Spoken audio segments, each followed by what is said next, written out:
Oh, it's a good day to you this day of your time. How are you all? All right. Are you all excited? Yes. All right, workshop's over.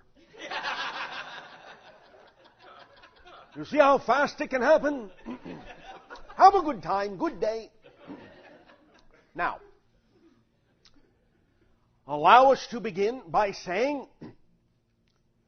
we have no idea what we're going to talk about. The reason I say this is to allow you to understand that when you live totally in the moment, you don't necessarily have to plan everything out, don't necessarily have to lay it all out before you do it.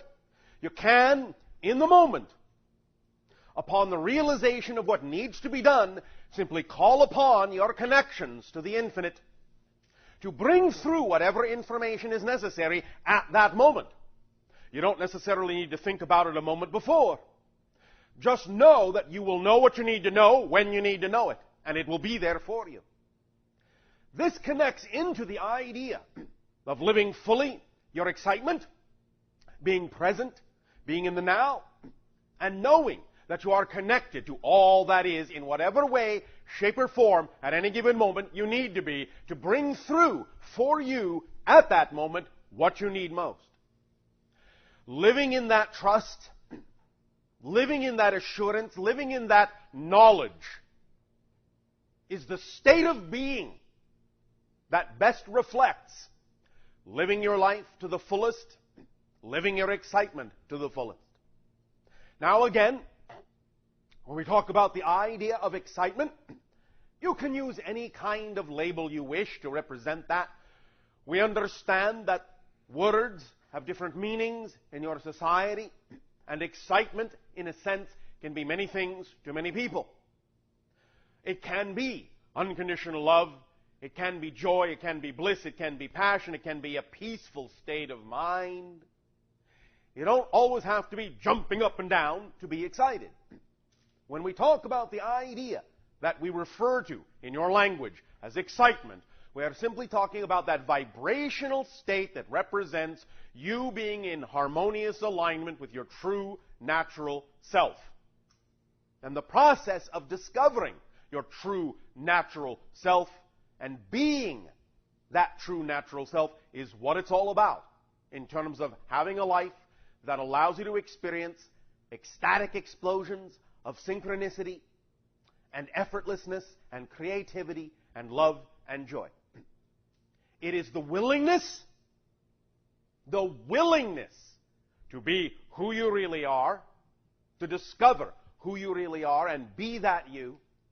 That willingness is all it takes to get the ball rolling, to start the momentum going, to bring into your life, to attract to you those things that are most reflective of what you need next, of what you need to look at, what you need to deal with, what you need to process, in order to add that knowledge and add that experience to your being so that you can expand and expand and expand and become, experientially become more of who you were already created to be.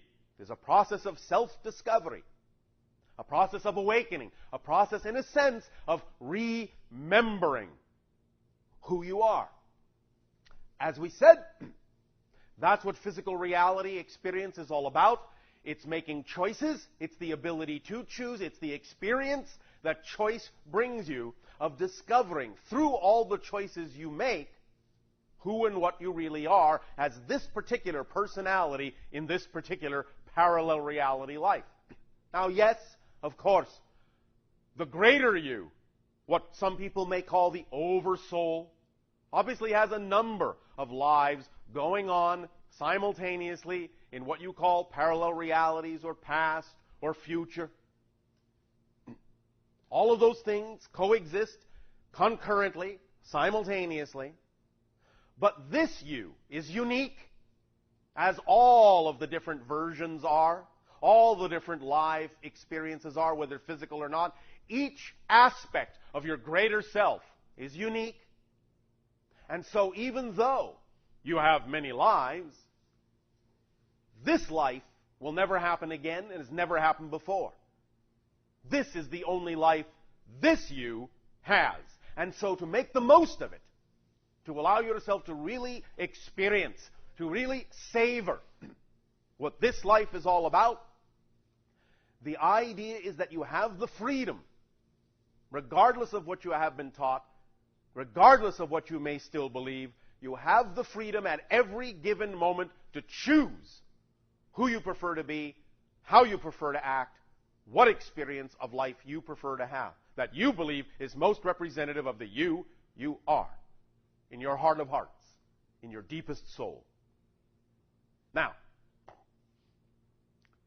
as children, many of you automatically understand what it is to live an exciting life. But of course, different belief systems that have developed within your society over time will often talk you out of continuing to live that exciting life as you grow up, as you mature. But the idea is really to learn to balance that, to learn to blend that, to learn to become a grounded adult who still understands the freedom of play, the freedom of creativity, the freedom of excitement in the way you understood it as a child. So it is allowing yourself as an adult to rediscover how you can integrate that excitement, that childlike attitude, that childlike gratitude for every moment of the day, for a total appreciation of your life in a way that is natural, in a way that is second nature to you, actually first nature to you. So that you can know with assurance that as you move through life and as you make decisions and as you make choices, you are constantly supported in whatever choice you make, to whatever degree you are willing to make it. You are never not supported by the universe. And this is the first element we wish to drive home with you with regard to the idea of living an exciting life, is the understanding and the realization you are never not supported by the universe. Totally. Many of you can create an experience as if you are unsupported in a variety of categories and ways, but all that is happening is you are being supported in what might be a negative belief. The universe does not judge. All that is does not judge whatever belief you choose to experience. And if you choose to create a definition and a belief within your consciousness that says you are not supported, the universe will support you in your experience of lacking support. You are always supported, but you are only supported to the degree and in the manner your strongest belief says you are capable of being supported in. But you are supported fully in that belief, in that experience. Every single belief, as we have said, contains, in a sense, a mechanism that reinforces that belief. It creates a self-fulfilling reinforcement mechanism. It has to, by definition. If beliefs did not contain self-reinforcing mechanisms, you would not be able to have discrete experiences in physical reality. You would not be able to have a particular experience of a particular belief without other beliefs leaking in. And this is, to some degree, one of the things you are learning to transform, is the idea that you can have an overriding belief. An overriding belief that colors all other beliefs, that beliefs are easy to change, instead of an overriding belief that beliefs are difficult to change. The overriding belief that beliefs are difficult to change is part of the paradigm of the belief itself that is there so it will be reinforced so you can have that experience that the belief creates. But now, in your age of transformation, you are learning you can replace that overriding belief, that program, that equation, with another one. That beliefs are easy to change. so that you can simultaneously, shall we say, experience to whatever degree you wish to any particular individual distinct and discrete belief, but at the same time always leave yourself a key to unlock from that belief should you desire to do so when you are done with that scenario. This, in some sense, is the malleability, the flexibility that is required as children have it to shift very quickly from belief to belief to belief to belief, from experience to experience to experience to experience, creating a life that can go at any given moment in any direction whatsoever. So that you understand that every single moment is a zero moment and is absolutely not connected to the moment that was there before it, unless you believe it is. And that's the key. At every moment, you have the absolute and total ability to reinvent yourself, redefine yourself wholly, completely, and become a completely different person. That is another thing that it helps to begin to realize, fully realize, when it comes to living a life of high excitement, is that every single moment you actually are literally a different person. And the person that was there a moment ago is not the same person. And even though you may look in a mirror and see what you think is the same face that was there a moment ago, that is just an illusion of continuity that you are creating for convenience sake, so that you will not be deemed crazy or insane by your fellow members of society. But you could create such a distinct difference in the person from moment to moment that when you look in the mirror, you would actually see a different face every single time you look. Some of this ability has been demonstrated, as you say in your language, scientifically, medically, in cases of what you call multiple personality, where you can actually have one personality that actually has a particular physical condition, such as a cancerous tumor. But when they switch to another personality, the tumor is nowhere to be found. Instantaneously transforming because this personality never had cancer. It's not that reality anymore. That this can be done by individuals exhibiting multiple personality disorder shows you what kind of capabilities you actually have, and if you can, as you say, get a handle on transformation to that degree, and at the same time know that it doesn't have to be out of control, then you can also make the same kind of transformation instantaneously in any way, shape, or form you wish. And when you begin to understand that that's what you're already doing anyway, from moment to moment, then you can, with more consciousness and more intention, guide the transformational change from moment to moment in the direction of your preference, in the direction of your excitement. Remember, that's what it's all about. It's not about learning how to do these things. You already know how to absolutely and completely and utterly do all these things. Create any reality, every moment, transform instantaneously, let go of one belief and latch onto another instantaneously from moment to moment to moment. You're doing it all the time. The issue is not learning how to transform. The issue is awakening to the choices you are making of what you transform from and to. Because you can create a sense of continuity in the beliefs that you choose that make it seem as if, from moment to moment, nothing much has changed. When in fact, from moment to moment, everything has changed. You are a completely different person and a completely different reality, literally, take me literally, every single moment that you experience. Any change at all, it's a total change, a complete change. You exist as a different person in a different universe, utterly. Utterly.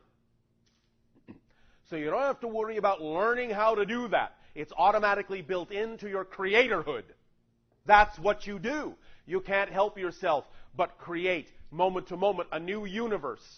You are made in the image of all that is, and all that is constantly creating new ideas, new perspectives, new universe, constantly shifting its consciousness simultaneously and concurrently from every different possible perspective, and that's exactly what you're doing too.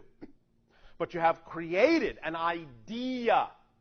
You have created an idea, a notion, a system of definitions, a system of beliefs that define a particular experience you call physical reality on Earth. And you have set up certain guidelines, certain parameters that you've all agreed to abide by to make it seem as if you are not doing all the things we are talking about now. Again, as an example, you talk about the idea, or your scientists talk about the idea, that you only use 10% of your brain. No, you use 100%. But you use 100% to make it seem as if you're only using 10. That's what you're doing. You're creating an experience of only using 10% of your brains with 100% of your brains. So waking up to that fact is what will allow you to realize you can change the percentage anytime you wish. Anytime you wish. Because all you're doing from moment to moment is saying, I choose 10%, I choose 10%, I choose 10%, I choose 10% again, I choose 10% again, I choose 10% again. Why? Because I said I have to. Why? Because I said I have to. Why? Because I said I have to. That's all you're doing. You're creating an illusion of continuity with your choices. You can break the continuity. Now, I understand, again, because of belief systems within that particular paradigm, that the idea of breaking continuity can be scary because of the way you define the concept of breaking continuity.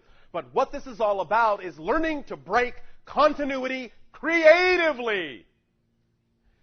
This is all artists do anyway. You're all artists. You're all geniuses. The idea of there being a fine line between genius and insanity is exactly this issue. The individuals on your planet that you call insane or have psychological disorders, like the multiple personality disorder we recently mentioned, the only difference is that they are not aware of what they are doing in such a way that they can apply it creatively. They're not breaking their continuity intentionally and consciously. This is all about doing the same thing, but doing it intentionally and consciously and artistically and creatively. That's the only difference, and that's why you recognize instinctively, intuitively, that there's a very fine line between genius and madness. Because the idea of going from genius into madness is simply an idea of creating a belief system that allows you to forget that you are capable of breaking your continuity at will. And when you impose upon yourself the belief system that you are not breaking your continuity by choice, then you experience the thing called madness or disorder. But when you understand that you are breaking your continuity by will, by choice, then you have genius and artistry and creativity. That's the only difference. It's an issue of understanding how to break your continuity by choice and liking it, enjoying it, and not being afraid of it. It's all about making a friend of the unknown. Making friends with the unknown. Allowing the unknown to be a place of excitement and surprise and discovery rather than a place of fear. Rather than something to run from. Rather than something to hide from. It's a place to go toward.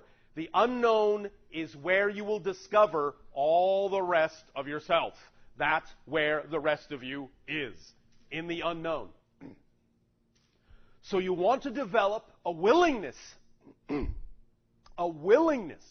Not just to crawl there, not just to walk there, but to run there. Run to the unknown. Embrace the unknown. It only contains more of you. That's all the unknown ever contains. More of you. More ability to discover more of you. If it's scary, that's an opportunity to get in touch with the belief systems that make it seem scary. Because it's only your definition of the unknown that creates the experience of fear. There is nothing about the unknown itself. There is nothing about the unknown itself that generates fear. Only your definition of it generates the experience of fear. That's all. It's the only thing that works that way. So, embracing the unknown, making choices at will to break your continuity creatively, will begin to allow you to truly experience what you have for a long time called magic, where one moment does not necessarily have to appear connected to the next, where your space-time reality begins to get very slippery, and you can all of a sudden begin, if you have not already begun, to experience such things as winding up somewhere and having no idea exactly how you could possibly have gotten there, getting somewhere in an amount of time that heretofore would have been impossible to get there in, and all sorts of experiences like that where you suddenly realize that you can do without some of the intervening continuity moments. The ideas of teleportation, the ideas themselves of shifting in time, the idea of expanding your awareness to many different lives and parallel dimensions of reality, all come from the willingness to break your continuity creatively. Now, up to this time in your history, it hasn't necessarily served you to do that, except perhaps now and then in a very random way when it served some particular purpose in some particular person's life. But now, in this day and age, the idea itself that you are in a day and age of transformation allows you to consider many more options, many more possibilities of what you can experience physical reality to be. Physical reality is very flexible, very malleable. Remember, it's just an illusion. It's just a mirror. It only reflects back what you give off. So just as your reflection in the mirror really has no substance, physical reality itself really has no substance and is, in that sense, a true will-o'-the-wisp. It will take its form only from what you believe it to be. Only from the solidity you impart to it with your definitions and your meanings and your beliefs. It is no more substantial than that. No more substantial than your idea of it. What is real is your experience. That's reality. Experience is reality. Reality is experience, not the things that are the props of the experience. The experience itself is who you actually are, is what you actually are. You are consciousness experiencing itself from all the perspectives it can. That's what creation is. Consciousness experiencing itself from all the perspectives it can. That's it. That's what reality is. And when you begin to get a handle on that, when you begin to be willing to break your continuity with that intention in mind, you open up a myriad of possibilities that heretofore were not experienceable in physical reality, because you are redefining physical reality itself. We have long said, and we will repeat this if necessary, we have long said the process of shifting, the process of ascending from one dimension or one reality to another is the process of realizing that you actually are the reality you previously thought you existed in. I'll say it again. The whole concept of ascending, the whole concept of moving from one reality level, one dimension, one density to another, is the result of realizing that you actually are the reality itself that you previously thought you existed in. So what we are saying is, you don't exist in physical reality, You are physical reality. It is you. It's just an extension of your consciousness. It's just an experience in your consciousness. When you recognize fully that there is no physical reality except for your experience of it, and that that's what reality is, that is what allows you to experience an expansion of your idea of reality as you experience an expansion of your idea of yourself. And that's what allows you to have the experience you call ascension, or advancement, or growth, or expansion. Does that make sense to you? Yes. Is there someone to whom it does not make sense? All right. Would you like me to explain more clearly in some specific way what I have just said? But you could repeat it, please. Just repeat what you said. All right. Different words, maybe. All right. Right now, most of you imagine or have been taught to believe that physical reality is a place in which you exist. You understand? You are being taught that physical reality is a dimension, and that somehow you, as an individual, exist inside that dimension. But you don't. The dimension exists inside you. It's just an idea. There is actually nothing out there. There is no out there. That's an illusion. It's a projection. It's all going on inside your consciousness. Does that make sense?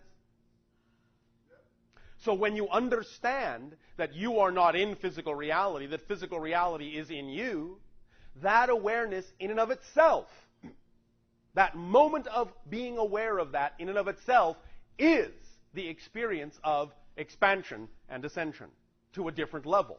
Does that make sense?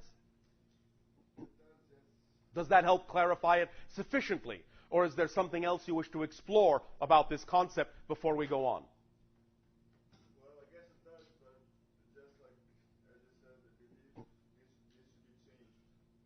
All right. Yeah. But you understand the concept. I do understand. That's a beginning. That's a beginning. And we understand that you're not going to let go of it completely because you still do want to have an experience of physical reality. We are not necessarily saying that you absolutely have to suddenly find yourself floating in the middle of a black void with nothing around you in order to understand you are changing your reality moment to moment. What we are simply saying, however, is that you can understand that since you're changing your reality moment to moment anyway, it can really be anything you want it to be because it's only coming from within you anyway. Does that make sense?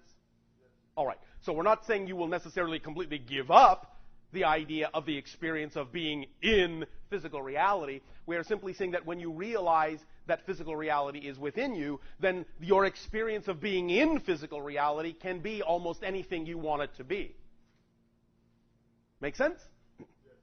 Now, the other thing that you will all tend to do is, of course, you will do this changing, you will do this transforming, you will change your physical reality experience at a rate that you believe, and in a way that you believe, is not only comfortable for you, but in a way that makes sense for all the people you are connected to in your life, because you want to retain some degree of the experience of continuity in order to have the experience and share the experience. You follow me? So, you will move at a rate, you will do it in a way that best suits you, best serves you, and best serves all those around you with whom you have made agreements to move forward with at a certain pace. So some of you, let's say, within any particular group arrangement, may move a little bit faster than others, may change your reality a little bit more quickly, a little bit more effortlessly. Some may change a little less quickly, a little less effortlessly. But within that whole family group, within that whole arrangement, you will generally move together at a certain rate, at a certain pace that benefits you all, because that's the agreement you have made, is to help each other learn to do that by reflecting to each other what is going on within the group with regard to changing your reality, so that each member can decide for themselves how and how fast to change their reality, or to be aware of the changes they can make. So some of you will do that as well, and that will form a kind of a regulating speed for how you do it. That does not mean, however, that you are limited by that. At any moment, you can change your idea of what you want to do with regard to those agreements, and you can go a little bit farther ahead and come back. You can do anything you want. Anything you want. Choice is always available to you.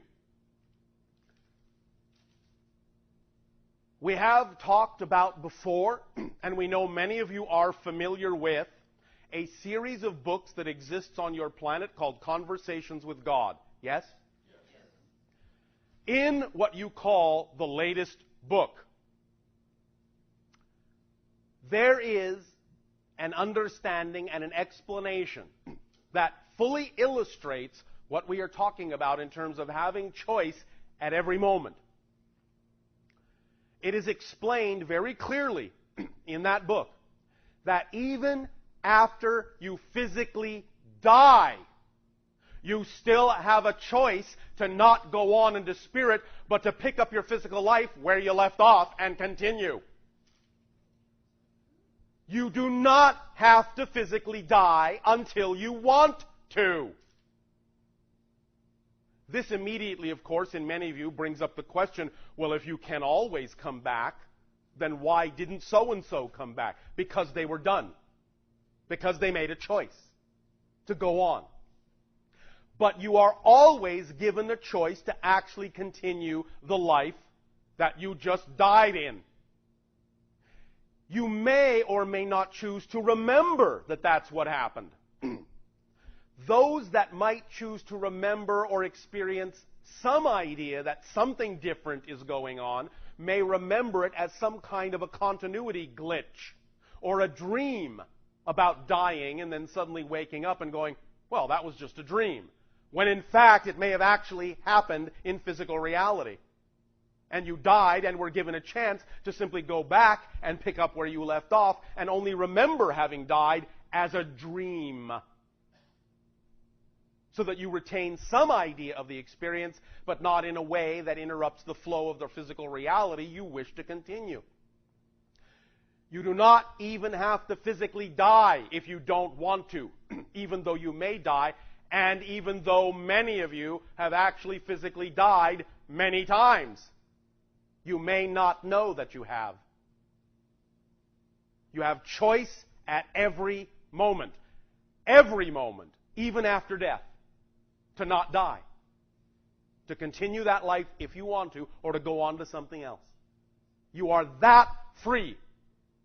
And many of you have exercised that option a few times.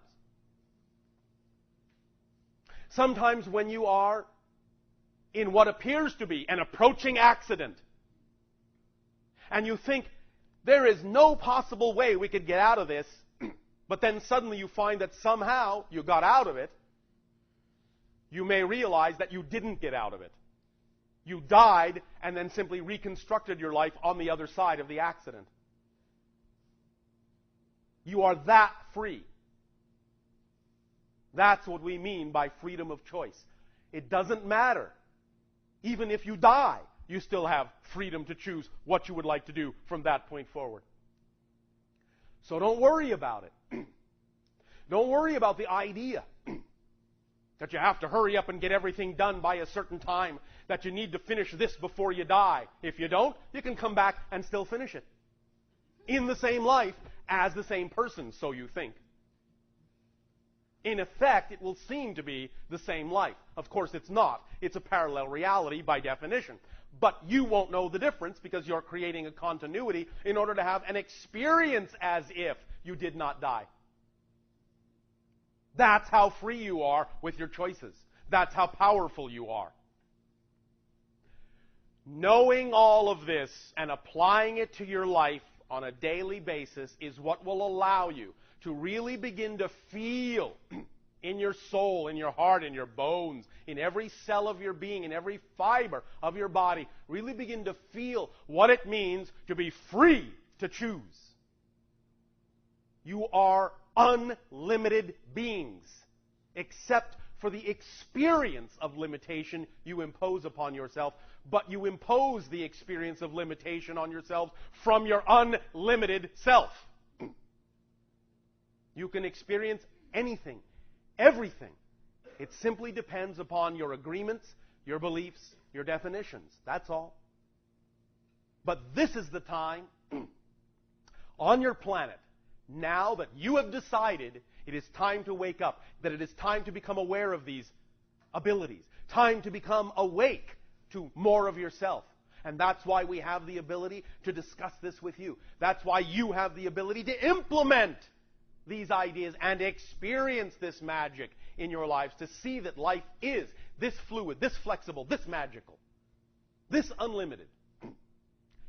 Guaranteed 100%, not because I say so, because that's the way the universe is. That's the way it's structured. This is the great gift that creation has given to all the creations within it.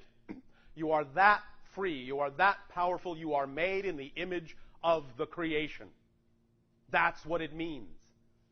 You are a spark of creation and have all the same abilities within whatever you deem to be your reality.